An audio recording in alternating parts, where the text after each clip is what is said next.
And I was walking through my apartment complex one day, and this girl leaned out the window, and she did the. I mean, it's clearly dangerous, right? It's almost like converting fear into anger and then anger into momentum. What is up, everybody? And welcome back to the Schooling Struggle Podcast. It is our belief that the only guarantee in life is that we are all going to struggle. And how we choose to embrace our struggles is what empowers us to become the best versions of ourselves. My name is Pete, coming to you from Heartland, Vermont, and with me is my co-host and friend, Todd, coming from his home office at his house in Tacoma, Washington. What's up, Todd? Represented from the 253. What's happening, Peter? Not much happening. Man. Do you really want the answer to that question? I do. I so want the answer to that question. So here's full transparency. I have so much that I want to share tonight. Mm-hmm. And normally I sit down and I break it all down to an organized way that I think I can present the information that will be helpful for the listeners to maybe take something that I have to say and give a new paradigm or perspective on their life to help them be a better version of themselves. And I'm just so scattered right now at this point, and I have no idea how this is going to go.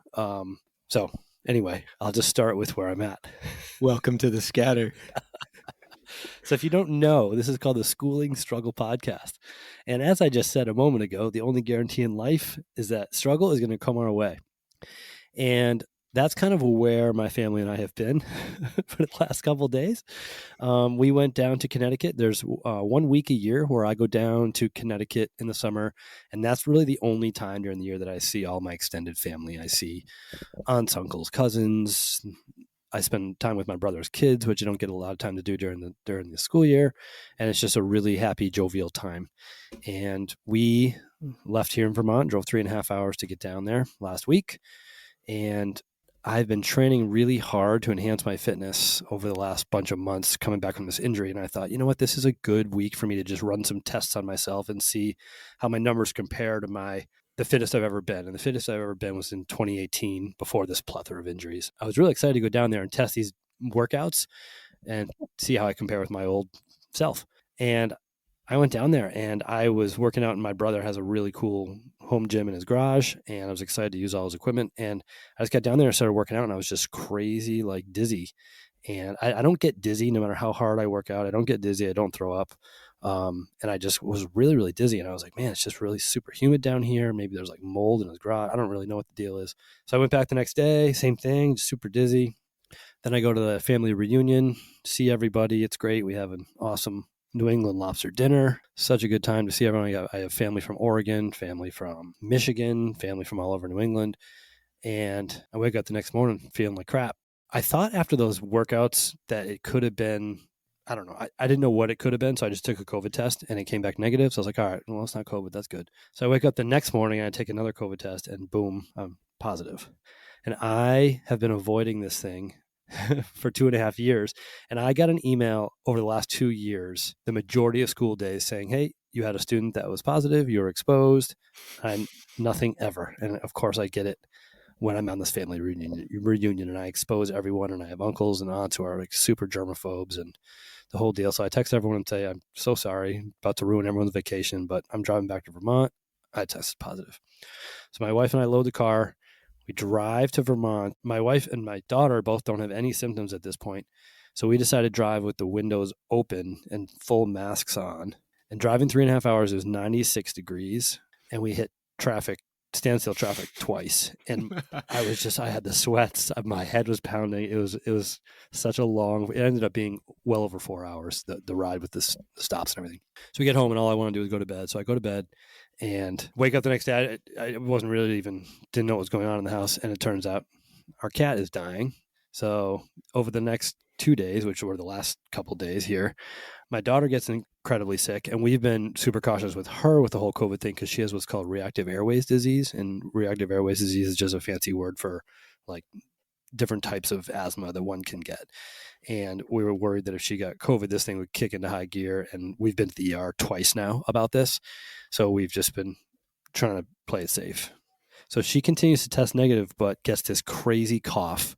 And like, I am so scared as a parent. Like, we're calling the doctors, we're trying to figure out what to do. I can't bring her into the ER because I have COVID and the whole deal. And we finally get stuff straightened out. And then the cat dies. So it's all yesterday. So I was starting to feel a little bit better at this point. So like, I have enough like energy to go out and dig this hole for my wife's cat that's 3 feet down through the clay and rocks. Meanwhile, my daughter's just hacking up a lung for 12 straight hours. Like, I was like, so for the first time since she's been born, I'm like, I am not cut out to be a parent. Like, I just don't know what to do because the doctor's telling us not to bring her in because the ER can't do anything. And we just got to do this, and this. Finally, her cough settles down. She's all right. I start to feel a little bit better. And I'm like, you know what, Todd? Like, this podcast means so much to me that even though I don't feel great and it's been quite a whirlwind over the last couple of days, this is what helps center me. So I'm just incredibly grateful to be schooling my struggle with you right now. I don't even know where to start. Thank you for sharing that. What was the cat's name? The cat's name was Emma. Emma was 17. She hadn't eaten in 2 weeks. Wow. She didn't eat the entire time we were gone. I was just kind of waiting for my wife to get home so that she could keel over. And my wife was, It was actually, I witnessed the cat die. It was really weird. Like, the cat was breathing and like up, and then it just keeled over and it had a little mini seizure. And then it was just laying there with its mouth open and its claws kind of like hanging out of its feet. And it was dead. Wow. It was really wild. But rest in peace, Emma.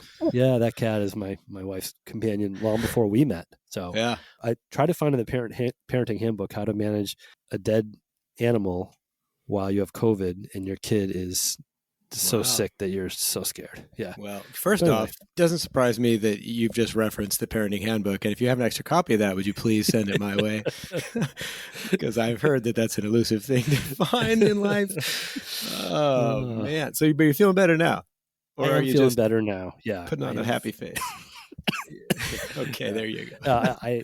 My happy face is honest. I am happy to be chatting with you. I don't feel 100%. I have watched a couple amazing movies and great documentaries. If anyone out there has not seen The Rescue done by Nat Geo, it's on Disney Plus. It's the movie about the rescue that went into rescuing the Thai soccer team who was stuck in that cave in 2018 and the logistics that went behind that. It is crazy fascinating. Such a good documentary. I recommend it to anybody. When I get sick, I just go one documentary after another. Interesting. So yeah, I'll put that in the show notes. The Rescue. Yeah. Is that a Jimmy Chin? Yep. Yeah. Yep. Yeah. He's an epic individual. He is good. Yep. Well, yeah. Okay. Well, so I'm over here trying to school my health. I have one more school question. My struggle, school of death in the family, school a sick kid, school a grieving wife. Yeah. If there's struggles to be schooled, I feel like it's definitely not for lack of effort on the little Driscoll part. Before you ask your question, I do want to say this: like, our conversations and having these thoughts present in my mind about, okay, life is about embracing the struggle. Like, when struggle comes my way now, I just view it so differently than I once did. It's not something to run from. It's, without difficulty, there is no progress, that type of thing. So struggle to me is a very, very different, I don't want to say a positive thing, but a chance to learn and grow from.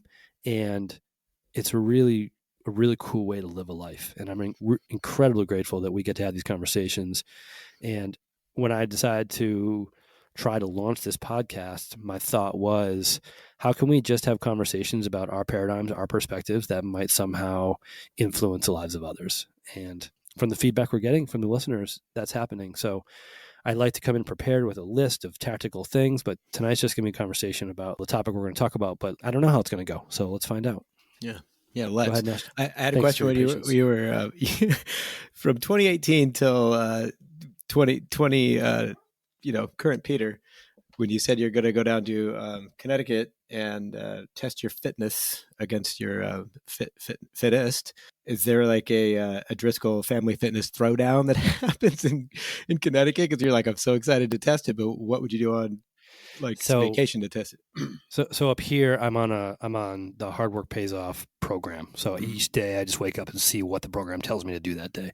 I decided to take a little time away from the program, and I have a notebook with all my personal records in there. There's probably about 50 different personal records, strength records, speed records. If you're in the CrossFit world, there's these workouts called benchmark workouts that are named after different people and throughout the history of the community. So for instance, I really want to see what my Jackie time was. And in the CrossFit world, Jackie is a workout that's a 1,000 meter row straight into 50 thrusters and an empty barbell. So 45 pounds straight into 30 pull-ups. And my PR for Jackie is like 6 minutes and 28 seconds. So I was feeling really good. I was like, I think I can take down my lifetime PR in this workout. And I get into it, and like very shortly into the row, I was like, man, I'm struggling to hold a pace that I normally hold just fine. And I ended up 15 seconds longer than my PR. So I was like 6:40 something. But to think the fact that I was only 15 seconds off from my lifetime PR with full on COVID, like that's kind of cool, I guess, right? Yeah. But does your family, do they CrossFit, your brothers? Or do you just pick a workout and just say, I'm going to do this thing and see how it goes? No, my brother, he exercises and he does CrossFit type stuff, and his garage is a CrossFit gym. Oh, okay. Rower, echo bike, squat rack, Gotcha. all the dumbbells, the whole deal. He's in the fitness world for his job. He films videos with athletes, and he's just kind of so I just say to him, hey, I'm going to come use your space. And these are the workouts I'm choosing to do by myself for myself. Interesting. Oh, thanks for clearing that up. That's interesting. Did you run the relay race? I ran the relay race. How'd it go? Oh, can you give me a 30-second synopsis? Yeah, sure. There's supposed to be 12 runners. COVID took us down to 8. And so we each ran a ridiculous amount of legs, and it was hot. And but it was cool. What did you run for total mileage? I almost ran a marathon. So it's 20, just short of 20, 20, approaching 26. And so. Yep, but they just started dropping like flies as soon as like the night before. It was like, oh hey, this guy's out, and then it was like, oh hey, man. 2 more are out, and then it's like, don't come here. Can't believe somebody would get COVID. I would never do that. Yeah, so that's what we did, but it was fun. And so, where are you taking us today? Where's the Driscoll ship taking us this afternoon? Well, if you recall, last episode 29, we had some discussion about ways that we spend our time and energy that we don't feel lead us to be the best versions of ourselves. I spoke a little bit about pouring too much energy into supporting pro sports teams, and you talked about procrastination and sharing the burden of things that upset your wife. Yeah. And we ended up digressing many times and didn't get through all that we had planned for that episode. Instead of forcing it, we decided to just call it and make it a double. So here we are. I think it's a little bit of a deeper one from my end. And before we launch into that, I just didn't know if there was anything that you wanted to say, any questions you had, any thoughts you wanted to share before we dig into that. No, aside from I can't remember that because it was only a week ago situation. No, I don't have anything yet. It was 2 weeks ago, so you get a pass. I mean, yeah, you may have been on jury duty. Again, 2 weeks is like 4 months in the Todd world. So in following up on the conversation that we launched in the last episode, the third kind of big piece that I wanted to really just kind of bring to light and to talk to you about is something that, in my opinion, I've put way too much thought into, care into, time and energy into over the course of definitely my adult life. And that's my body image. And I think as a teacher, it's important for me to be conscious and aware that every kid in my space is dealing with that, and really every person. So everything I'm about to say is my belief. I'm not going to tell you that it's fact. I'm not going to tell you that I'm a psychologist that's done studies on this stuff. It's just, it's my personal history and my own story. But I believe that every human being has a relationship with their body, whether we want to admit it or not. We all have a relationship with our body. And my relationship with my body has been an interesting one. Anyone who's listened to previous episodes knows that I battled big time with a lack of confidence in the fact that I was just a physically small kid, really small, coming up through elementary school, middle school. And then when I started a new high school, I got made fun of for it. I got pushed around. If bullied was a term back then, I was that. Bullied. I wasn't big or strong enough to be a bully. Maybe my younger brother, he's 6 years younger than me. Maybe I took it all out on him, but he's bigger and stronger than me now, so there's nothing I can do. And it's really, really interesting when I think about the course of my life and the trajectory of the decisions that I've made, how profoundly impactful that experience was in dealing with my relationship with my body. And basically the long and the short of it is, or the short and the long of it is, I graduated from high school at 120 pounds. And when I went to college, my buddies were working out in the gym, just classic, like mid 90s style bodybuilding type stuff, bis and tris, chest, shoulders.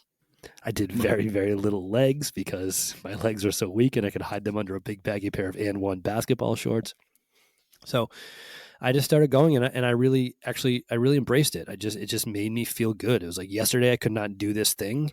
Today I can do this thing. That's an incredibly powerful feeling for me. So I'm going to keep going back. And when a lot of my friends would wax and wane with their commitment to their fitness, I decided to just go by myself and stay with it. And by the time I graduated by the time I graduated college, I don't know what I weighed then, but I'd made significant gains in those 4 years. Still wasn't super committed and serious about it, but just continued to go. And then shortly after I graduated college, I bought an RV with a couple of my buddies. We drove around the country. We went to like 30 something states. And when we got back, I took an internship, really a job, down in Disney World working at Blizzard Beach Water Park, like you love to know about. Oh, and yeah. I met up with a couple lifeguards who were pretty serious about their fitness. So we would work all day, like 10-hour shifts, sometimes 12-hour shifts in the sun all day, lifeguarding. And then we'd go straight to the gym and I would just work out with them. And I learned a lot from them. And I started to really build my self-confidence. And I'll never forget, like I never had confidence with like chatting with girls or thinking that anyone would ever be interested in me. I dated girls in high school and college, but not really. I think the fact that I didn't drink was intimidating for many people, or for many girls that might not even consider dating me. Anyway, I started to build some confidence, and I was walking through my apartment complex one day, and this girl leaned out the window and she did the like that, and I was just like, "Holy cow!" Like, that's never happened to me before. I've never seen someone like show interest in me, and like that really fired me up. And from there, I really, really sought the extrinsic. Like, I was motivated by what I thought people thought of how I looked, and it was just an amazing feeling to like walk down the beach and see people's heads turn and look at me, and to be known as like the ripped guy at the pool. And I was never big, but I didn't have any body fat, so I was pretty cut. In full transparency, I worked at a pool in the Boston area, in a suburban neighborhood for 7 years, and nothing scandalous ever happened, but middle-aged women were interested in hanging out with me, and all these like things like really, really got a lot of my self-worth through how I physically looked. And that drove my fitness. It wasn't about how I felt, it was about how I looked. So how I ate, how I worked out, all these things. And that's just no matter how I found no matter how good I looked, or no matter how ripped I got, it was never enough. You could always kind of go to that next level. It was very, very unfulfilling. And it's just a hard rabbit to chase every day, all day, especially when you're in Vermont, or in New England anyway, in the winter, and you're under sweatshirts and coats for 10 months a year. So it's like I spent so much time in the winters, like preparing for the summer so I could look a certain way. And that was really hard. And then I found CrossFit, and CrossFit reshaped a lot for me because it no longer became about how I looked. It became about how I performed. And that gave me a sense of empowerment in a completely different way. And that was intrinsic, because how I performed really mattered to me. It wasn't about what other people thought about how I looked. So that's why I fell in love with the methodology of CrossFit, because it took me from someone who cared so much about what other people thought about how I looked to, that's not really as important to me anymore. It's how am I going to perform, and how am I going to find some sort of like competition or something where I can test my performance against other people's performance. But, and so I found CrossFit in 2010. So here we are in 2022. I've been doing it for 12 years, and there's still a major piece of me that is driven by that extrinsic. I want to look a certain way. And now it's tied into my career, is like, I want to be the fittest dude in my school. Now I got truckloads of football players and lacrosse players and track athletes in my school, and I'll be damned if any of them are fitter than me, stronger than me, all these things. And like, that's important to me. And like, when I say I want to be the fittest dude of any room that I walk into, like, it's very, very egocentric, but it's driven by that like need to feel like people are looking at me as like the fit guy. And my family, the people who know me well, have known me for a long time, poke a lot of fun at me for caring so much about how I looked over the years. And the Christmas tree star that goes on my parents' tree is a star and a picture of me flexing by the pool. I made it. I gave it to my mom for Christmas one year. Oh, that's too much. Yeah. So I looked like a pretty confident dude who was really like into my body, but like it was all driven from lack of confidence, and now like what I want to share with my students and with people is like, if it's about performance, at least for me, is so much more fulfilling and so much more intrinsically fed than the aesthetic piece. And my students come into class like, yo, Mr. D, I just want to look ripped. And they all have the same goal. They want to lose fat and build muscle. Like, who doesn't want to do that, right? But it's a really, really tricky thing. And then it gets into like, how do I look when I go down to the beach? So this week that we were just at, like every year going down there and looking a certain way has been a big deal for me. So like, I'll pluck the shoulder hair off my shoulders and eat a little bit less before I go down there so I can cut a little bit of weight. And I have some lifelong friendships of people down there, and they don't give a crap if I look this way or that way. Like, and nobody ever says anything, so I actually don't know what they think. But like, I still hold a standard to that. My wife Mike's phone. She's like, "Oh, you got to get ready for the summer because you got to look good for that week," and she's right, because that still matters to me. And like, I want to walk down the hall of my school and my students be like, "Yo, that's Mr. D. He's a fitness guy. Like, you can see that he practices what he preaches." And I think there's a lot of merit to that, but for so many years I was driven by how I looked, and that owned me. And I'm talking about from like all the years that I was really little and insecure about it to like I was never fully secure. So when I look in the mirror now, I still see that 115-pound junior in high school. And it doesn't matter how much weight I put on, how strong I get, no matter how much weight I lift, like that's the human being that I see. And it's really quite interesting. And I've never sat down and talked to a psychologist about it or anything. And in some ways, it's been an absolute blessing, because it's driven me. I have the Napoleon complex to just keep going and going and going and going. And I don't want to slow down now. And here I am in my mid 40s, and I'm almost fitter than I've ever been. I don't know. We'll run some tests when this COVID thing goes away. But I don't even really know where else to go with the conversation, other than that something that I've poured a lot of energy into over the year that I don't think is really worth it is how I look. For Father's Day, I took a picture of myself in the mirror, and right now I'm in pretty good shape. And I mean, in full transparency, abdominals are popping, like everything's good right now. I've been training really hard for 6 months, eating super clean. And I sent this picture of a shirtless picture of myself to all my closest friends. I was like 44-year-old dad bod, and I'm ripped. And like, they don't need that. But like, I have this insecurity that I need to know that they know that I'm still ripped, even though I'm a dad. Funny. Yeah. That was a long rant. Thank you for listening. That's not a rant. That's a recount of your struggles. What are you talking about? It's no rant. My brain is a funny thing. I only write in uppercase letters when you are speaking, and I write down questions. I don't know why that happens. I have so many questions. I don't even know where to start. Like, you seem pretty comfortable talking about it, but I know I'm very comfortable talking about it. I haven't talked openly about it a ton during class, even though students ask about it, because I just don't know how. What is it they ask about? Like, I'll just talk about how I was 115 pounds and how it, kind of messes with my psyche, and kind of the fact that I just haven't quit over the years. I've just stayed with it. Because, they say, one of the sayings is, you can create cardio in months, but for strength takes years. And I just want them to be patient and have that slow drip approach, and just like, I don't know, like just to share with them, like, hey, if you stay with this thing long enough, like you can go from 115-pound weakling that has no self-confidence to someone who's confident. And I do believe in myself. I truly believe that I can do anything except for sing and dance. But other than that, I feel like if you're like, hey, Pete, this is the challenge, you got to do it. If it's not singing and dancing, I'm good to go. So I have confidence and belief in myself. It's taken a long time to get here, but yeah. So just fire away, I guess. Holistically, do you see it as what I heard you say was there's like this dichotomy, right? Of, I know it's ego driven and egocentric, but at the same time, I use this as fuel for my engine to do to do things that help me get better or be better, right? So absolutely. So do you see that as unhealthy? Because at some point in your life, as age creeps up on you, you won't. There will eventually be a point where you can no longer be the strongest. You can no longer be maybe what your mind says you should be. So do you ever like contemplate that? All the time.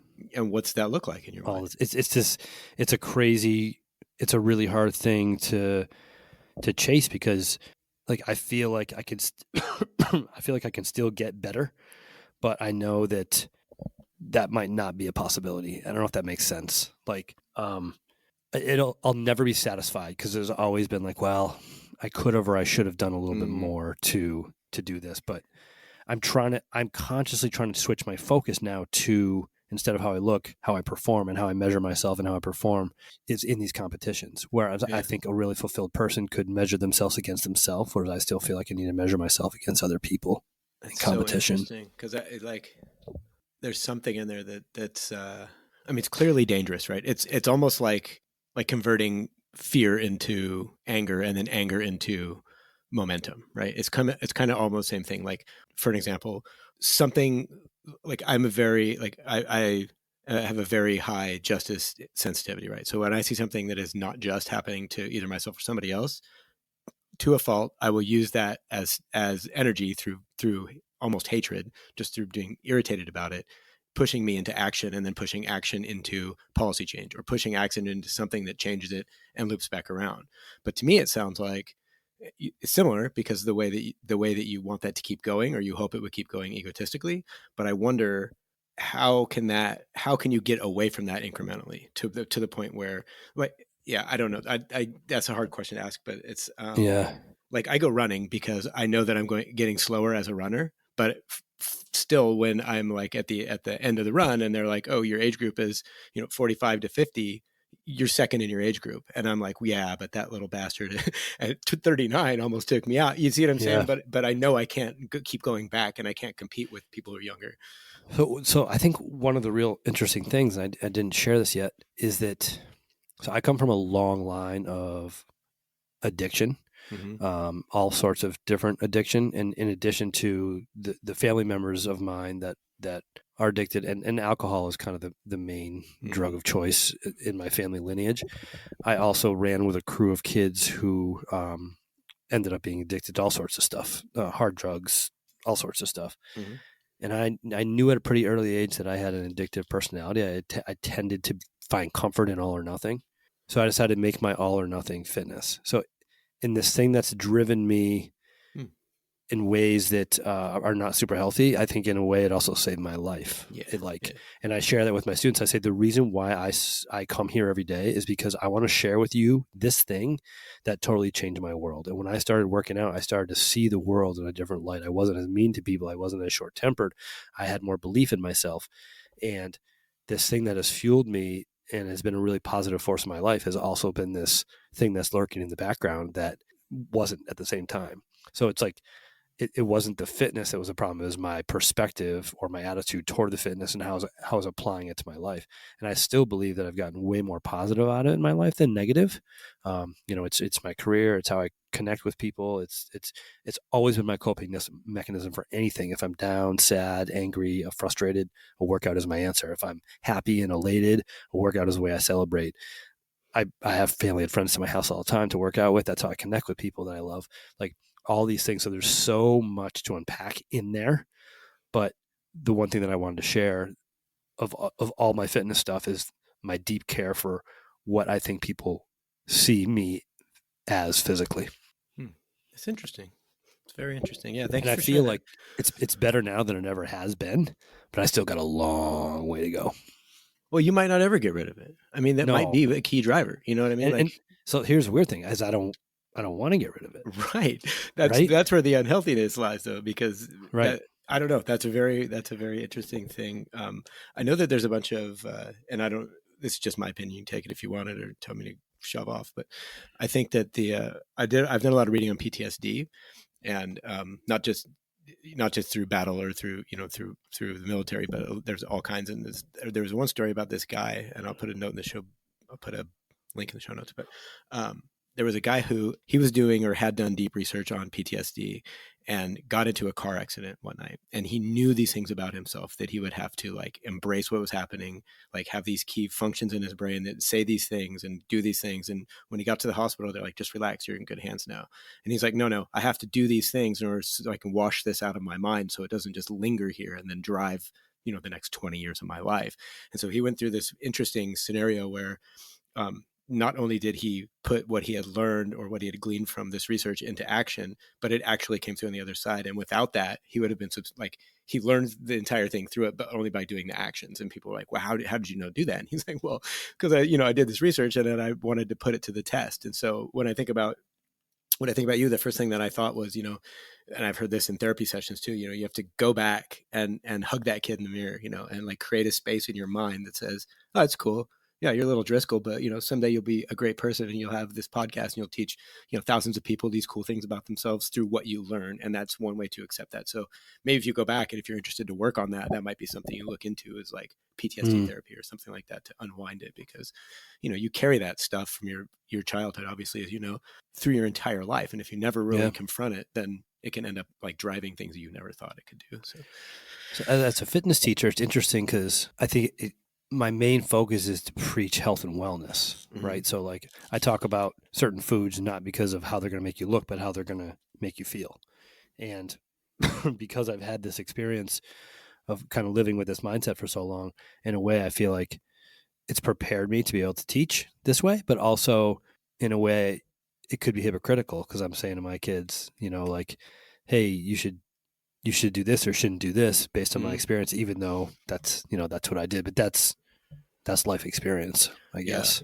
I mean, like you mentioned that as long as it moves you towards positivity, and I think that's the key, right? Like, so what I know this flaw about myself, and it's going to keep me moving to help everybody else, hopefully be better versions of themselves. So I can accept the little bit of risk for I'm a human and this is just a flaw, as opposed to that. But I did have a question about, how do you teach what you've learned if you approach that with your students? And you kind of touched on this, but how do you teach what you've learned in that way to the kids you teach or to the adults around you, right? Do you use it maybe like and if you eat all these cool foods, maybe someday you'll pass the mirror and you'll be like, wait a minute, or do you just not even talk about that? Because it is kind of an unrealized benefit if you enjoy looking a certain way to that. And a lot of people are vain in that way. Like, I really like to look good, right? Yeah, I mean, there's a lot of ways I could respond to that, but I think based on all that I've learned through, I mean, I don't know if there's such thing as objective research in the fitness industry, right?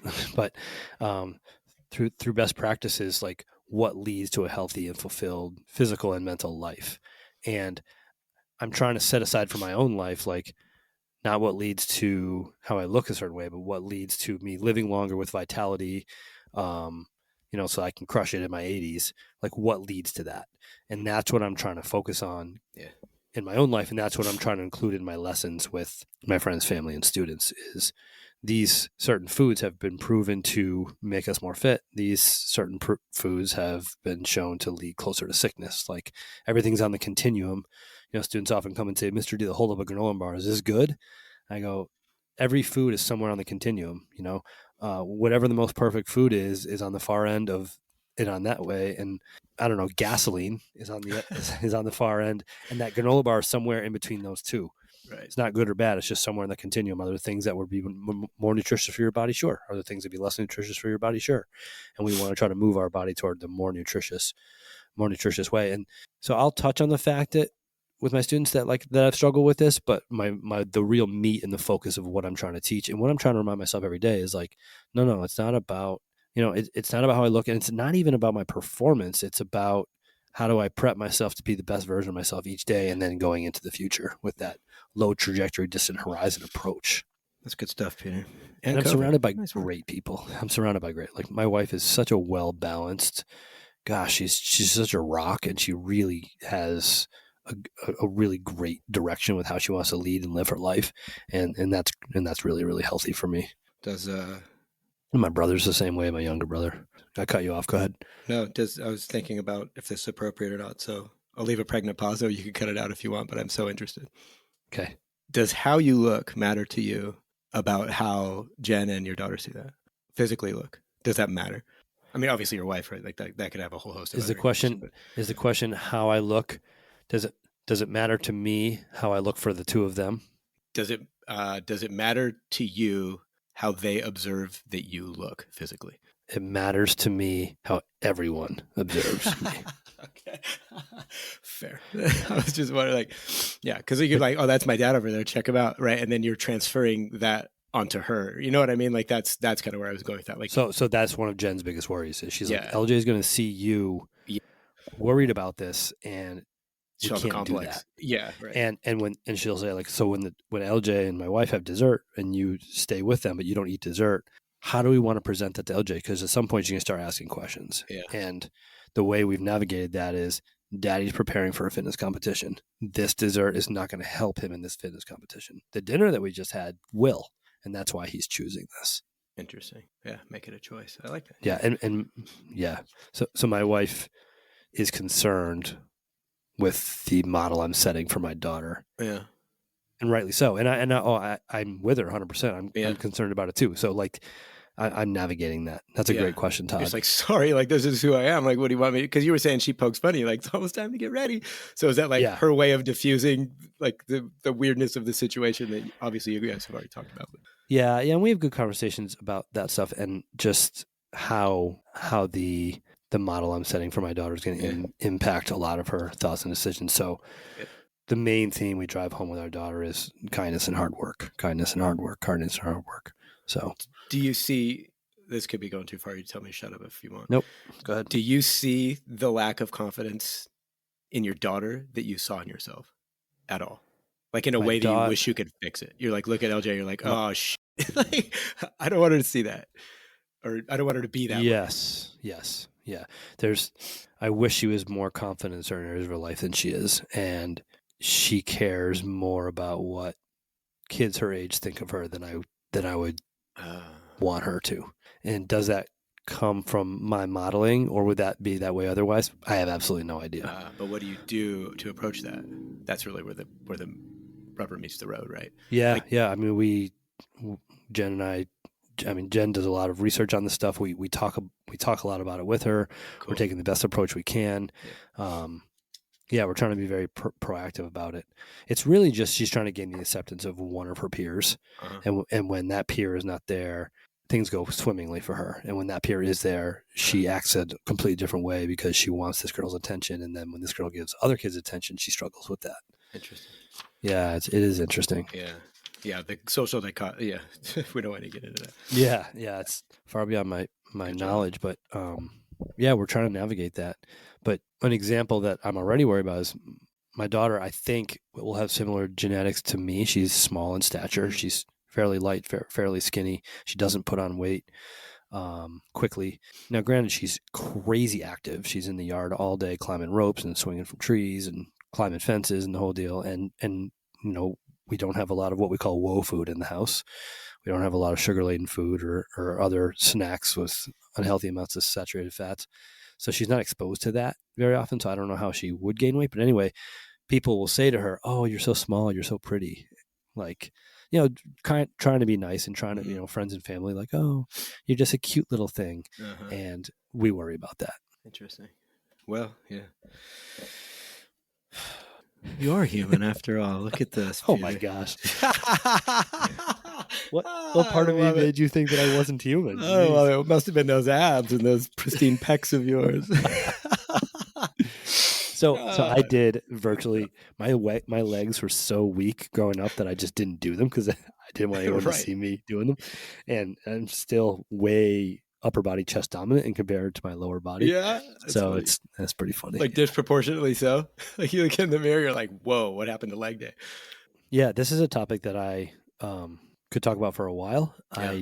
Like I said, I don't really know exactly where to go with it other than there's a lot of pieces in there that I continue to unpack and that I'm working on. But kind of the takeaway for me and what I'm learning through all my studies and just my interest in lifelong health and wellness are, you know, what are the things that I can do for my mind and for my body that make me a more functional human being and will prep me to be as functional as possible into my later years. Yeah. And I'm very conscious of the model that I'm setting for my daughter and for my students, and how can I make this fitness thing a super positive aspect of my life. And it really, really is. It's such a cool thing. And I was a pretty negative, upset person before I made it a priority in my life, and it's really changed everything. So with all the kind of that care about what other people think and using fitness to address that, it's also addressed so many great things in my life too. So it's a really fascinating dichotomy. I see more positives than negatives. Were you a unhappy individual at